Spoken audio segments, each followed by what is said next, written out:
नमस्कार.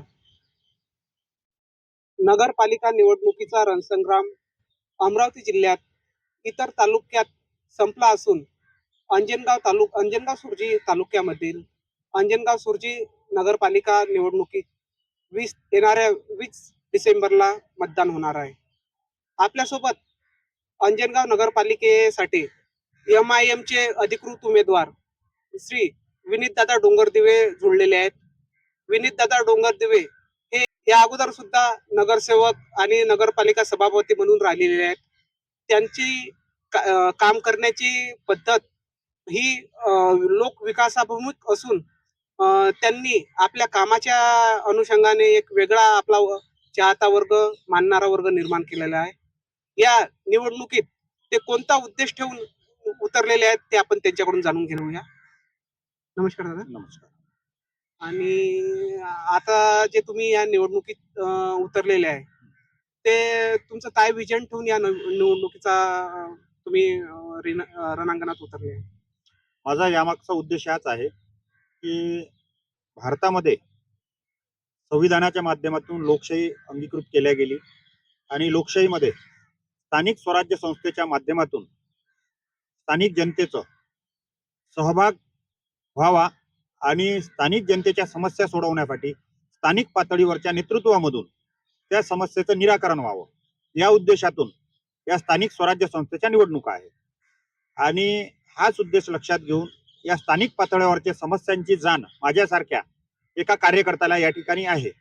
आणि या गावाचा चेहरा, या गावाची दशा आणि दिशा बदलण्यासाठी लोकांचं पाठबळ आवश्यक असतं.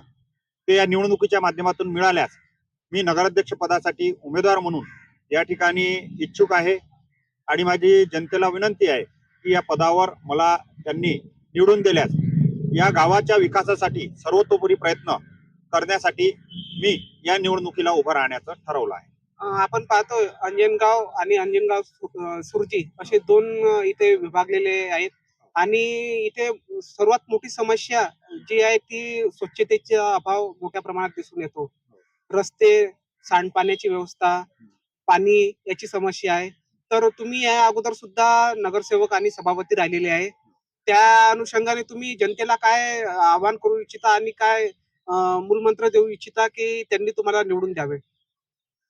माझं स्वच्छतेच्या बाबतीत हे म्हणणं आहे की नगर परिषदेच्या ज्या महत्वाच्या बाबी आहेत की त्या बाबीच्या माध्यमातून आपण एक प्रश्न जो आरोग्याचा निर्माण झालेला आहे, स्वच्छतेचा, आज प्रत्येकाला त्या प्रश्नाबद्दल म्हणजे घराच्या नालीपासून तर रस्त्याच्या परिस्थितीपर्यंत, स्वच्छतेपर्यंत या समस्याला सामोरं जात आहे.